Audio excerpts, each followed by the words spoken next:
নমস্কার বন্ধুরা, ইয়োর কিচেনে আপনাদের সবাইকে স্বাগত। আমার আজকের রেসিপি চিংড়ি মাছ ভাপা। আমার সমস্ত টিপসগুলি ফলো করে যদি আপনারা এই রান্নাটা করেন তাহলে আপনার রান্নার প্রশংসা সবাই করবেই করবে। তবে চলুন দেরি না করে দেখে নেওয়া যাক আজকের রেসিপিটা।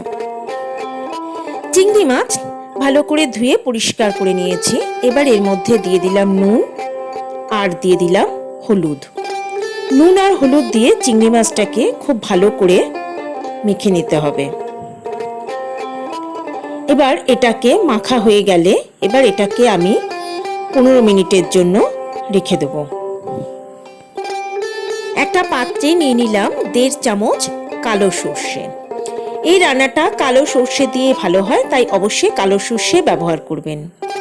এবার নিয়ে নিলাম 1 চামচ পোস্ত, আর এর মধ্যে দিলাম একটু হলুদ গুঁড়ো, আর দিয়ে দিলাম 1 চামচ নুন আর কয়েকটা কাঁচা লঙ্কা। ঝালের পরিমাণটা আপনারা আপনাদের পছন্দ অনুযায়ী দেবেন। এবার এর মধ্যে দিয়ে দিয়েছি উষ্ণ জল। এবার এটাকে ভিজিয়ে রেখে দেব আমি অন্তত 8 ঘন্টা। সর্ষে যদি এভাবে বেটে নেওয়া হয় তাহলে অনেক সময় সর্ষে বাটার পর যে তিতো হয়ে যায় সেটা আর হবে না। নিয়ে নিয়েছি নারকেল কোড়া। মিক্সার গ্রাইন্ডারের মধ্যে নিয়ে নিলাম নারকেল কোড়া আর সর্ষে পোস্ত যেটা ভিজিয়ে রেখেছিলাম সব কিছু। এবার এটাকে একটা খুব মিহি পেস্ট আমি তৈরি করে নেব। পেস্ট তৈরি করা হয়ে গেছে। এর কনসিস্টেন্সিটা এরকম থাকবে, এটা বেশি পাতলা যেন না হয়ে যায়। নিয়ে নিয়েছি একটা টিফিন বক্স, আর সমস্ত পেস্টটা নিয়ে নিলাম এই টিফিন বক্সের মধ্যে। সবটা নেওয়া হয়ে গেছে। এবার এর মধ্যে দিয়ে দিলাম কাঁচা সর্ষের তেল। সবকিছুকে খুব ভালো করে একবার মিক্স করে নেব।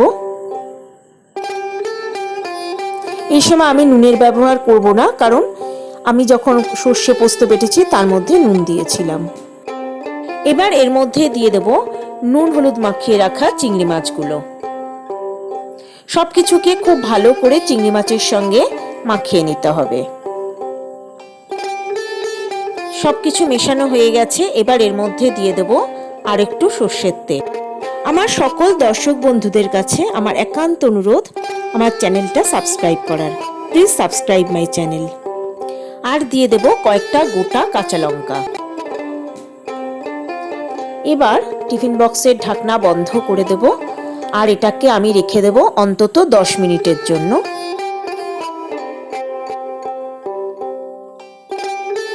একটা পাত্রে দিয়ে দিলাম বেশ খানিকটা জল।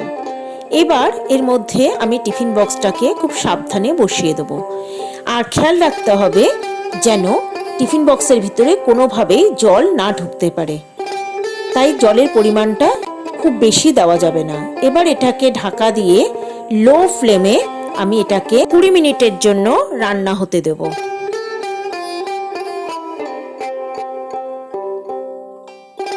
10 মিনিট পর একবার ঢাকনা খুলে দেখে নেব প্যানের মধ্যে জল আছে কিনা। যদি জল না থাকে বা জলের পরিমাণ অনেক কমে যায় তাহলে আরেকটু জল দিয়ে দেবেন। আর যদি জলটা ঠিকঠাক থাকে তাহলে আবার ঢাকনা দিয়ে এটাকে আরো 10 মিনিট রান্না করে নিতে হবে। আমি টিফিন বক্সটাকে প্যান থেকে বের করে নিয়েছি এবং এটা যথেষ্ট ঠান্ডা হয়ে গেছে। এবার খুলে দেখা যাক।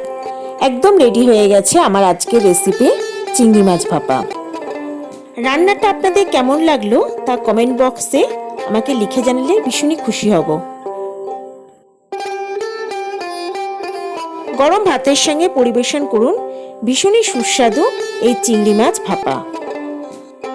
রান্নাটা ভালো লাগলে একটা লাইক ও শেয়ার করার কথা ভুলবেন না বন্ধুরা। আর আজকের মতো তবে এখানেই বিদায় নিচ্ছি। নমস্কার।